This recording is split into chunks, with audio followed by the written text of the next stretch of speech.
Tarde, boa noite. Estou aqui para mais uma dose de Botânica Arcadas. Para vocês são doses separadas em dias, mas para mim está sendo uma dose única, na verdade separada por uma queda de pressão, né? Mas eu estou bem já, estou plena. Vamos lá para nossa aulinha de hoje, que é uma aulinha sobre hormônios vegetais. Para você, meu gafanhoto, minha gafanhota, não passa o slide, estou nervosa. Gente, por que o slide não passa? Ah, tá. Para você, minha querida, meu querido, que tá vendo aula no dia, feliz dia dos namorados, caso você tenha namorado. Caso não tenha, seja uma pessoa como eu, odeio dia dos namorados. É isso, nada mais importa. Então a gente tem aqui o dia 12 de junho, dia dos namorados, tanana, feliz, nossa, data comercial, né? Que super divertido. A pessoa amargurada, né, gente? Perdão. O que acontece? Mas nem só de. Quando a gente fala de hormônios, não é só. Nem só as plantas têm hormônios nem nada. Não, a gente tem hormônios também. E a gente tem um hormônio muito fofinho, que é o hormônio do amor, que a gente chama, que é a ocitocina. E aí eu coloquei até um textinho aqui para vocês lerem depois ou lerem enquanto eu falo, que é a ocitocina e ela é capaz de fortalecer os relacionamentos amorosos. Então, para você que tá feliz aí com seu relacionamento, feliz dia dos namorados. Para você que não tá, junte-se ao barco das pessoas que não namoram e que parecem ser amarguradas, mas não são, porque, né? Ou será que são? Enfim, questionamentos à parte. Tá, vamos lá. Antes da gente falar de hormônio propriamente dito, vamos falar de crescimento da planta. O que é o crescimento da planta? O crescimento da planta, ele é um aumento irreversível no caso, de tamanho ou volume, assim, tipo, ela pode crescer em altura, pode crescer, tipo, ficar assim, enfim. E esse crescimento vegetal, ele dá pra gente uma curva característica, que está mostrada aqui no nosso querido slide, né? Um slide bem customizado, bem botânico. Então, na primeira fase, a gente tem um crescimento lento dessas plantas, em que ela está consumindo a reserva dela para crescer, a reserva da semente. Então, é a fase mais inicial. Aí, depois de um tempo, ela começa a crescer muito plena, assim, que é a fase do crescimento acentuado. Então, que ela começa a consumir as reservas, começa a consumir as reservas não. Ela é uma planta independente e ela é capaz também de fazer fotossíntese. E ela continua crescendo pleníssima. Aí o que acontece? Passou essa segunda fase, depois de mais um tempo, ela entra na fase 3, que é um crescimento decrescente. A ideia de crescimento decrescente, ela parece contraditória, porque ou cresce ou decresce, certo? Mas nesse sentido, é um crescimento decrescente porque essa planta cresce, mas ela cresce bem menos do que ela cresceu nas outras situações, nas outras fases. E por fim, a quarta fase do gráfico é a maturidade e a senescência, que é quando a planta vai ficando madura e depois ela fica velha. É isso. Envelheceu a querida, vai morrer daqui a um tempo? Será que vai? Será que não vai? Não sei. Se a gente regar e der amor e carinho, talvez ela não morra, mas é que ela vai ficando mais velha, tá? E aí, o que acontece? Esse crescimento da planta, ele se dá pela interação de ação e interação de três fatores. Fatores genéticos, fatores hormonais e fatores ambientais. Para nós, aqui no Botânica Arcadas, só interessa o fator hormonal. O fator genético, vocês vão ver lá na genética, na frente de citologia e genética, e o fator ambiental vocês só vão ver na frente de ecologia e evolução, tá? Então, que são esses hormônios vegetais? Eu sei que alguém vai ficar distraído por esse bichinho mexendo, mas perdão, gente, eu esqueci de tirar antes de começar a gravar. Não sei porque nem eu coloquei, na verdade, mas enfim. O que são hormônios vegetais? Hormônios vegetais, eles são mensageiros químicos, reguladores do crescimento e do desenvolvimento, produzidos e armazenados em diferentes regiões da planta. Eles também são chamados de fito-hormônios, tá? Fito-hormônios, digamos assim. Então, se você falar, é o fito-hormônio X, você pensa, o que é hormônio de planta? O hormônio vegetal. Tá falando de hormônio. Fito-hormônio e hormônio vegetal são sinônimos.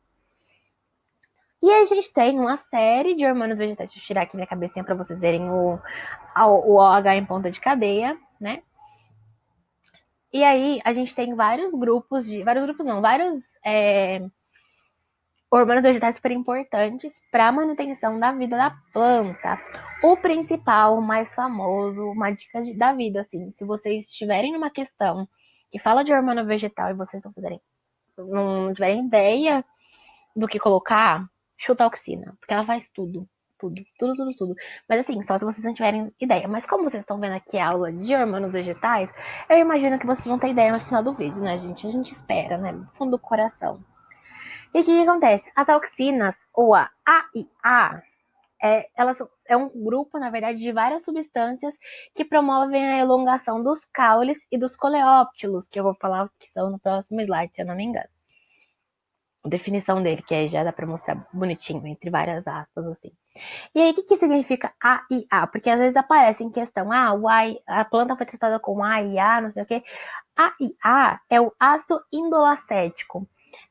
O grupo de auxinas, ele ganhou essa sigla porque a auxina mais antiga era desse tipo, ou do ácido indolacético. A auxina, ela é principalmente produzida no ápice do caule. Então, vamos pensar no caule ali, ó. Nosso caule querido. E aí, na parte mais superior do caule, tem a produção de auxina. E essa auxina, ela é abundante em embriões, frutos e sementes, por ter 1000 funções, e ela participa, gente, de tudo. Ela é a famosa faz tudo. Então, ela participa da elongação celular, da formação de raízes em estacas, da dominância da gema apical, inibição da abscisão das folhas e maturação de frutos, que a gente vai ver nos próximos slides. A auxina, inclusive, ela é inibida pela baixa concentração de O2, gás oxigênio, e por inibidores do metabolismo. Só um slide assim, tipo, não é pra vocês decorarem que no 3, no citosol apresenta pH neutro, predomina a forma aniônica. Eu não quero que vocês saibam isso, nem eu sei isso, na verdade. Na verdade, eu nem mais ou menos sei, porque eu tive que fazer prova sobre isso, mas enfim. Nesse slide, eu só queria comentar pra vocês, comentar no caso, que o transporte de auxina, ele é um transporte polarizado. Não é assim, a auxina pra lá, a auxina pra cá. A gente tem proteínas que a gente chama de proteína PIN, elas ficam nas membranas, não precisa saber isso, gente, é só um comentário, tá? Pra falar que é um fluxo polarizado. Elas ficam na membrana e aí elas ficam orientando a passagem da auxina. Então, aqui passa, aí aqui vira, e aqui fecha, aí aqui passa também e fecha. Isso faz com que a auxina tenha um fluxo realmente direcionado. Primeira coisa dessa questão do que a auxina faz é a elongação celular, muito importante. E, como eu tinha falado no outro slide, a definição de coleóptilo, porque a elongação celular ela está ligada diretamente com coleóptilo. Coleóptilo é a primeira folha do embrião das plantas das monocotiledôneas, tá? Nesse caso, ele coloca assim porque o experimento ele é pautado nas monocotes. E aí, é um experimento de Wentz. E esse experimento, que consistiu esse experimento? Eu tinha ali a aveia com seu coleóptilo, aveia aí é o seu coleóptilo, na verdade. E aí, o que esse cara fez? O cara não tinha nada pra fazer. Assim como aquele cara lá do Floema, vou mexer umas cubas, não dá pra fazer. Ele pegou e ele seccionou a porção superior do coleóptilo. Ele tirou o ápice do coleóptilo. E aí, o que aconteceu? Quando ele retirou esse ápice, ele percebeu que o crescimento daquela planta foi interrompido, certo? Aí ele pegou esse ápice do coleóptilo, encostou em um bloco com agar, e depois ele pegou esse coleóptilo, gente, coleóptilo é uma palavra muito difícil, e aí ele colocou de novo na planta, certo? E aí ele via que quando ele colocava esse coleóptilo de novo, a planta voltava a crescer, então ela tinha o seu crescimento reiniciado. Aí esse cara, ele falou assim, nossa, eu vou parar por aqui? Não vou, vamos fazer uma coisa pra fazer, então não tem lista pra fazer, né? Vamos ver um coleóptilo. Gente, é muito difícil falar isso. E aí ele pegou um pedaço desse agar que ele encostou o coleóptilo e colocou naquele ápice, naquela parte do coleóptilo que não tinha o ápice. Quando ele encostou, assim, ele foi percebendo que a planta, ela sofria a plântula, no caso, ela sofreu uma inclinação, tá? E aí, o que acontece? O que isso fez ele concluir? Que a auxina, ela estimula o crescimento celular, basicamente. É isso que vocês precisam saber. A auxina estimula o crescimento celular. Esse experimento foi só uma maneira dele demonstrar. E, tudo bem, ela auxilia o crescimento, mas ela também pode ser inibidora, se ela estiver em concentrações muito altas. A auxina, ela funciona em concentrações ótimas, digamos assim. Tipo, existe um padrão de concentração favorável para eu conseguir, na verdade, tipo, trabalhar com essa planta e fazer ela produzir o que eu gostaria que ela produzisse. Não sei se isso for confuso, mas vocês precisam saber de uma coisa: a auxina estimula o crescimento celular. Ponto. Outra coisa que as auxinas perfeitas fazem, elas ajudam na formação de raízes em estacas. Trocando por miúdos, essa auxina ela vai fazer com que cresçam raízes. Ponto. Mas ela tem que estar em baixas concentrações, no caso. Se ela tiver em grandes concentrações, ela vai inibir o crescimento dessas raízes. E além disso, ela vai incentivar a formação das raízes laterais e das raízes adventícias e dessas raízes em estacas que a gente não vai falar agora. A gente não vai falar agora, porque essa parte disso aqui é matéria lá da parte de reprodução vegetal. Então, nada de spoiler por enquanto. Eu sei que eu adoro dar um spoiler, mas dessa vez não. E essas raízes laterais adventicias, lembrando que elas são a raiz proveniente de outras partes da planta que não a própria raiz, tá? E a auxina, ela também atua na inibição da abscisão das folhas, tá? O que é a abscisão? A abscisão é um processo no qual a planta perde uma das suas partes. Ou ela perde a folha, ou ela perde a semente, ou ela perde o fruto. E o que acontece? A abscisão, hoje em dia, eles correlacionam com a diminuição da produção de auxina. Então, a planta deixa de produzir tanto, por isso que sofre abscisão foliar. Não é 100% isso, assim, tipo, não é só isso, na verdade, mas uma parte do processo é sobre isso, tá? Sobre essa baixa produção de auxina. Uma outra coisa muito legal, essa é minha função favorita da auxina, na verdade. Assim, é o auge, né? Ter uma função favorita da auxina, que é a dominância na gema apical. O que é a gema, primeiro? Gema apical, ela é uma formação inicial do ramo das plantas vasculares e ela é formada por células meristemáticas. Então, gemas em geral são tipo pacotinhos de meristema primário. Meristema primário não, vai, mas tipo provavelmente primário. Meristema primário que vai auxiliar no crescimento de ramos. Pode dar uma origem a um galho, enfim. Tá? E aí, o que acontece? Quando eu tenho a planta aqui com a gema apical, que é essa parte aqui, ó. Isso aqui é gema apical.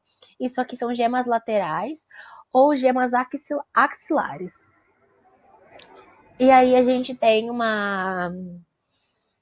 a gente tem aqui a planta não tratada, então a gente ainda tem essa. Como é que chama, gente? Essa gema apical. A gente tem essas gemas laterais dormentes. Só que aí, quando a gente pega essa gema apical e corta fora, a gente percebe que os ramos laterais, eles começam a se desenvolver, certo?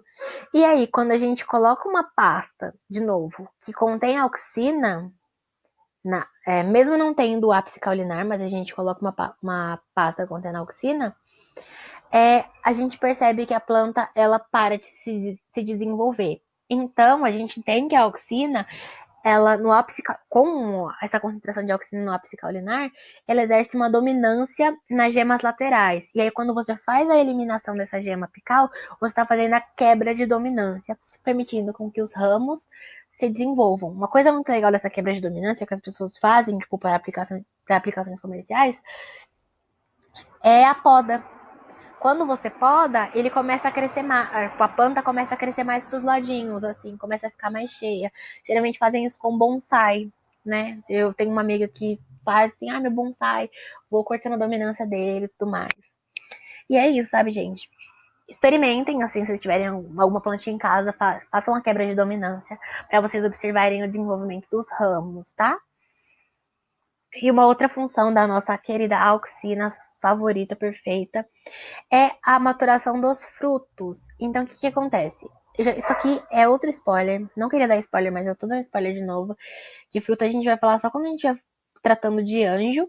Mas assim, a auxina, ela é produzida pelas sementes, tudo mais. Uma auxina, tipo, que é produzida na semente, no caso, ela vai agir na parede do ovário. E aí, com essa ação na parede do ovário, isso vai fazer com que o ovário comece a acumular reservas. Essas reservas ajudam a originar os frutos. Inclusive, artificialmente, tipo, a gente consegue produzir frutos sem sementes por causa da auxina. Então, frutos sem sementes são o quê? Frutos com uma aplicação diferencial de auxina, tá? Que são os frutos partenocárpicos. Mas a gente vai ter uma aula só sobre frutos. Então, gente, aguardem. Outro hormônio, outro nosso querido fito-hormônio, é a giberelina, também chamada de AG. A giberelina, ela é produzida nos meristemas apicais, nas folhas jovens, raízes e embriões de semente. E a giberelina, ela tem, assim, várias funções. Assim como a auxina, elas fazem tudo. Ela faz a giberelina dela, entendeu, gente? Então, a giberelina, ela faz elongação de caule, ela ajuda no desenvolvimento, ela estimula a floração, isso é um ponto importante, ajuda no desenvolvimento de frutos, e ela também, assim, gente, ela só é perfeita, só isso, assim, não cabe aqui ficar lendo o slide 100%, mas a gente tem que pensar em uma coisa, giberelina, floração, crescimento, germinação, tá? Desenvolvimento de frutos. É que desenvolvimento de fruto acaba sendo um trabalho meio conjunto. Então, a giberelina foca na floração. E aí a gente sabe, por pesquisas e tudo mais, que quando a auxina e a giberelina elas são combinadas, elas produzem frutos maiores do que se eu usasse só a giberelina ou se eu usasse só a auxina, tá? E, inclusive, a giberelina pode auxiliar na produção de frutos partenocárpicos, que, como a gente viu no último slide, são os frutos sem semente. Aí a gente tem um outro tipo de hormônio, que são as citocininas, tá? Não são citocinas, citocinas são hormônios não, são células nossas, tá? Essas aqui são outras, citocininas. Elas são derivadas da adenina, que é uma base nitrogenada, que vocês já viram tanto na frente de citologia quanto na frente de química, né? Química 3, se não me engano. E as citocininas, elas são produzidas nas raízes e são transportadas para outros órgãos, tá? Função primordial da citocinina, multiplicação celular, tá? As citocininas, elas estimulam também a germinação de semente, como todas as outras quase, desenvolvimento de embriões e frutos, e elas previnem o envelhecimento das folhas. Então, elas vão diminuir essa senescência, digamos assim, tá? A gente tem agora um hormônio que eu gosto muito, acho que é o meu segundo favorito, que é o etileno, que é um fito-hormônio gasoso que a gente chama de gás de maturação. O etileno, ele tem essa forma, tipo, é bem simples mesmo, um carbono ligado numa dupla com outro carbono, e os seus hidrogênios aqui completando a valência, e tudo certo. Essa figura tá um pouco poluída, mas só para vocês terem, só para não deixar passar batido e falar, nossa, o que é 133,9 picômetros? Só que picômetros é 10 a menos 12, tá? Muito pequenininho. E na verdade isso aqui é uma demonstração da angulação entre as ligações e a distância entre os átomos. Então a gente sabe que uma distância entre o carbono e o hidrogênio é 108,7 vezes 10 a menos 12 metros, e aqui 133,9 vezes 10 a menos 12 metros, tá? Voltando para etileno, então. Etileno, fito-hormônio gasoso chamado de gás de maturação. Ele é encontrado em fungos, inclusive em plantas, e ele é encontrado em todos os órgãos, menos nas sementes. O etileno, quando vocês pensam em etileno, vocês têm que pensar em amadurecimento, tá? A planta fica madura porque a gente tem etileno. Ponto. Ajuda também, né, na germinação de sementes, e aí ela faz essa quebra de dormência. O que é a dormência? A dormência é um estado da planta em que ela tá ali paradinha, consumindo as suas reservas, digamos assim, e ela não consumindo as suas reservas, mas tipo poupando as suas reservas, na verdade, e ela não se desenvolve. Ela fica ali tipo tranquila. Essa dormência, ela pode ser induzida, inclusive, em situações que não são ambientalmente favoráveis. E dormência a gente tem uma relação com o ABA, por exemplo. E aí a gente tem também que o etileno ele induz a floração, ele promove a abscisão das folhas, flores e frutos, como eu já falei, ele promove o amadurecimento de frutos e ele também ajuda a formar aqueles pelos radiculares, que são pelos radiculares, são os pelos da raiz, tá? Aí o que acontece? A gente tá vendo aqui, desde do primeiro fito-hormônio, que sempre tem, que a auxina faz tudo isso, mas aí a gente chega no hormônio seguinte, o hormônio seguinte também faz tudo isso, e o outro hormônio faz também. Qual é o ponto que a gente pode tirar disso tudo?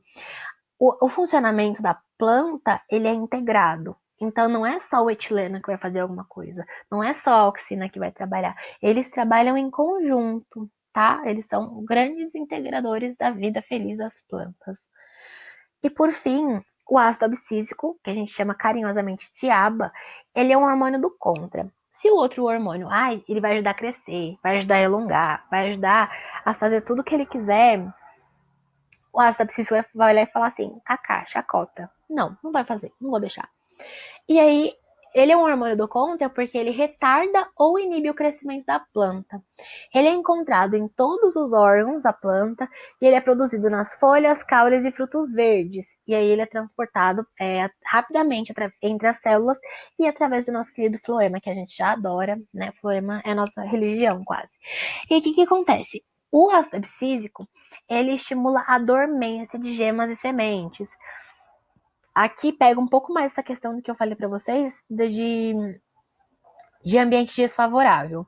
Se a planta percebe que o ambiente ao redor dela é desfavorável, ou seja, não tem nutriente, não tem água suficiente, ela vai começar a produção de aba. Essa produção de aba induz a dormência. Então eu vou diminuir a minha taxa metabólica para eu conseguir ficar tipo tranquilo e suportar aquele período ruim, ambientalmente ruim no caso.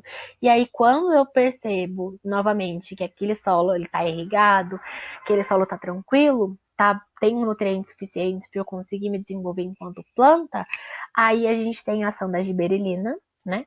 Giberelina não, da do etileno. Do etileno não, gente, socorro. Cadê? Do etileno, sim. A gente tem a ação do etileno, digamos assim, e também de outros fitohormônios, mas por enquanto etileno, que vai fazer essa quebra de dormência, por exemplo, tá? Então, são ações integradas. E o ácido abscísico, ele também promove a abscisão de folhas, flores e frutos. Então, ele quer que o fruto caia, ele quer que a folha caia, ele quer que a flor caia, ele quer que tudo morra. Ele não quer que tudo morra, ele não é tão radical assim. E aqui o que acontece? Por fim, o ABA, inclusive, a gente já comentou dele na penúltima aula, ele também promove o fechamento dos estômatos. Lembra da aula de absorção, transpiração e gutação? Por quê? Porque a planta durante o dia começa a produzir ABA e essa produção de ABA faz com que os estômatos, faz com que ajude os estômatos a serem fechados, tá? Aqui, por fim mesmo, a gente tem um exercício de fixação, que eu recomendo que vocês pausem, tá? Pausem e tentem fazer as correlações entre vocês e eu vou comentar depois. Depois, no caso, daqui segundos, tá? Então, pausa dramática. Pausaram, ok. Agora despausaram. Tá, vamos lá. Um exercício de fixação. Como que a gente faz esse exercício? Correlação entre fitohormônio e função. Primeiro, promove a dormência de gemas e sementes. Induz o fechamento de estômatos. Quem a gente sabe que induz dormência, porque é do contra, induz fechamento de estômatos? Ácido abscísico, tá? Segundo, estimula o amadurecimento de frutos e atua na abscisão foliar, na abscisão das folhas. Quem é que é quando você pensa em amadurecimento de frutos, você tem que pensar nele, no etileno, né, famoso eteno, pela química orgânica, tá? Então a gente sabe que a segunda é o 5, que é etileno. Terceira, estimula o alongamento celular, atua na dominância apical e no fototropismo. Essa deu de bandeja pra gente, porque quem trabalha na dominância apical é a nossa queridíssima auxina. Fototropismo também que a gente vai ver na próxima aula, se eu não me engano. E aí, próxima da próxima, provavelmente. Então, fototropismo e dominância apical, auxina, tá? Então aqui a gente já tem um. Aí sobrou o quê? Sobrou giberelina e citocinina. Aí a gente tem o quê? Como é que eu posso dizer? Seguindo, como eu posso dizer? Vamos para a próxima. Estimula as divisões celulares e retarda a senescência de órgãos vegetais. Quem faz isso é a nossa querida giberelina, tá?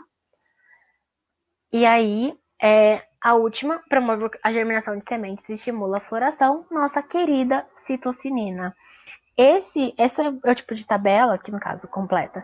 Esse é o tipo de tabela que a gente deve decorar, assim, você pode ir tranquilo pra prova com isso, que dá certo, eu juro. tá? E é isso, gente. Beijo de luz.